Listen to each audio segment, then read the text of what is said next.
ndakanga ndisina kuzvironga hangu, asi zvakangoitikawo semunhu. Dai wakamuona Geti wacho kana rufu rwaitonyara kumutora. Aiva akanaka, zviya zvekunaka zoti unonyatsoona kuti uyu angambondiuraiba. Geti we kwa Rusape, aiwe Geti we kwa Rusape. Vana mti izwa kabebi, shama ndine mari yakawanda zvikuru saka ndakutya kuchidzokera kuHarare sezvo nguva yaenda kudai so. Haukwanisi here kuona akomodheta nhasi kumba kwako ndofuma usisimudzira zvangu. Zvikanzi hamusi matsotsi here? Ndikati aiwa dhiya, ndikutotyawo kutobirwawo. Zvikanzi aiwa pakanaka mukomana. Munozva kana une tumari unongochiswinyiwa swinyiwa. Ndakabva ndati handei mukashopu ako kari papo ako. Kwakupinda imomo, aiwa takatenga zvinovava, zvinotapira, zvinodhaka netunonaka twese. Ndobva ndapinda hedu mukempu kwakuenda kumba kwake kwaigara. Iye Geti we kwa Rusape. Tichipinda mumba muya, zveshuwa aigara ega. Ndakazviona rega ndichipinda kuti aiwa umunhu anogara ega uyu.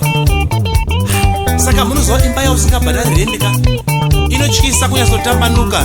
Ndaive ndakagara nechepakona.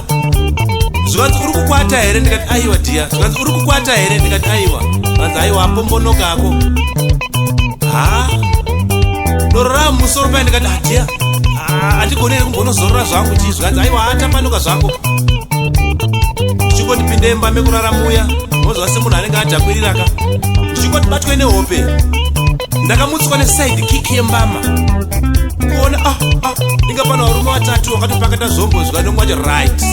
Takubata, unozvita tsuro magenga nhasi takubata. Uri kuita nemukadzi wangu, uri kuita. Ndikati aiwa, anga asina kundiudza kuti zvikanzi takubata. Umwe wacho akabva ati aiwa angatipedzere nguva. Tora tsvimbo tingomorove timuponde-ponde. Tinomusiya mudhemu rekwaRusape uku. Ndikati aiwa, ndine chichemo wakuru wangu. Zvikanzi chichemo chei? Ndikati baba namai vangu vese vakafa ndiri nherera. Zvikanzi unobva wangu wateera ka. Wakumana papaka ipapo. Ini semunhu akanga kungwara manje. Ndikati no, pane bhegi riri paseri apo ka, rine mari varume. Saka chingoritora iroro modisendwe nahangu neupenyu. Vati papi, pavakatora bhegi riya remari riya vachivhura vachiona zveshuwa mune mari, ndopandakati nemumatemo umwe wacho kwede kubuda. Vakambozama kunditandanisa vakomana vacho, but vakatoona kutoti vaidzingirira mhepo. Ndichimhanya kudaro ndakangosviko rova dhori papolice station nekupinda kwakudonha pamberi pamemba ndichaji wacho.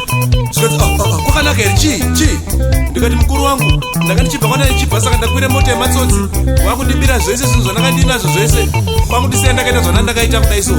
Munozva chokwadi hachitaurike pakadaro ipapo bhosi. Ndanga ndakutya kuti pamwe ndingandozvitangire chii imwe nyaya. Pandakati choke ndakaona pana vamwe mupurisa wechikadzi. Zvikanzi nhaye mukoma, volume ball here apa? Ndikati boss. Zvikanzi brightness ball. Geti we kwa Rusape, iye Geti we kwa Rusape, iye Geti we kwa Rusape.